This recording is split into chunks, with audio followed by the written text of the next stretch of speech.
Finally খুঁজতে খুঁজতে একটা কাঠের সমিল পাইলাম। সেখান থেকে মানে আমার বিড়ালের পটি করার জন্য কাঠের গুঁড়া কিনে নিয়ে যাই, কারণ লিটার দিয়ে তো এত বিড়াল আসলে পোষানো যাচ্ছে না।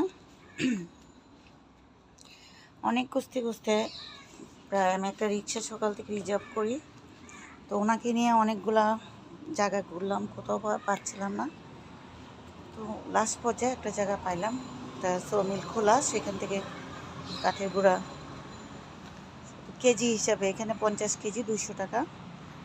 তো একটা সময় ছিল আমরা বস্তা ভরে নিয়ে যেতাম, 100 টাকা হলেই হইতো। এখন সেটাকে কেজি হিসাবে বিক্রি করতেছে। যাক, তারপরও ভাগ্য ভালো যে পাওয়া গেছে সেটি। কারণ আমার খুব টেনশন হচ্ছিল, ঈদের সিজন, লিটারের প্যাকেট যেগুলো ছিল প্রায় শেষ পর্যায়ে। তো এটাই টেনশন হচ্ছিল যে আমি আমার বিড়াল পটি করবে কোথায়। আর সেই জন্য পাওয়া গেছে আলহামদুলিল্লাহ।